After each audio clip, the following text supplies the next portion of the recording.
Hello మిమ్మల్నేనండి. అందరికీ నమస్కారం. అర్హత లేని వానికి దానం ఇస్తే అది దోషం అవుతుంది. తెలుసుకోవాలనుకుంటున్నారా? అయితే వీడియో స్కిప్ చేయకుండా చివరి వరకు చూడండి. అపాత్ర దానం. మానవునికి ఉన్న సుగుణాలలో ఒకటి దానం చేయడం.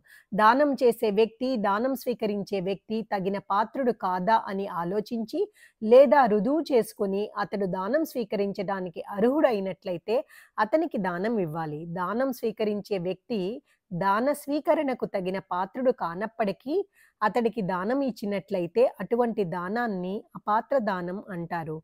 ఉదాహరణకి శ్రీకృష్ణుడు, కుచేలుడు బాల్యంలో మిత్రులు. కలిసి చదువుకున్నారు. కాలం మారింది. కృష్ణుడు రాజమహర్షిలాగా వెలుగుతుండగా కుచేలుడు పేదరికంలోనే మిగిలిపోయాడు. ఒకనాడు కుచేలుడు బాల్యమిత్రుడైన ద్వారకావాసి అయిన శ్రీకృష్ణుణ్ణి కలవడానికి అతనికి ఇచ్చేందుకు తన దగ్గర ఉన్న అటుకులు తీసుకొని వెళ్ళాడు. ఆత్మీయతతో ఇచ్చిన అటుకులు శ్రీకృష్ణుడు తీసుకున్నాడు. మొదటి పిడికెడు అటుకులు తిన్న కృష్ణుడు కుచేలుడి దారిద్ర్యాన్ని పారద్రోలాడు. రెండవ పిడికెలి అటుకులు తిన్నాడు. కుచేలుడికి గృహం, సకల సౌకర్యాలు ప్రసాదించాడు. కానీ మూడవ పిడికెలి తినబోతూ ఉండగా రుక్మిణీదేవి ఆపేసింది. ఎందుకంటే ఇప్పటికే కుచేలుడి ఇల్లు సంపదలతో నిండిపోయింది. ఇంకా దానం ఇస్తే అది అపాత్ర దానం అవుతుంది. రుక్మిణీదేవి హృదయంతో హెచ్చరించింది. ఇప్పుడీ మిత్రునికి దానం అవసరం లేదు. ఇంకా ఇస్తే అతడి ఇంటిలో పనివాడిలాగా జన్మించవలసి ఉంటుంది.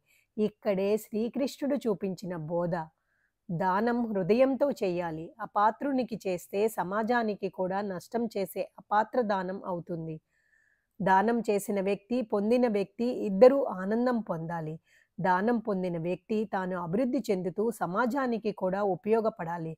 కొందరు తాము పొందిన దానంతో సోమరులుగా తయారయ్యి వ్యసనాలకు బానిసలై మోసపూరిత మాటలతో దాతలను మరింత పీడిస్తారు. అర్హత లేని చేతికి అర్పించిన దానం ఆత్మకు కాదు, కర్మకే బంధనం.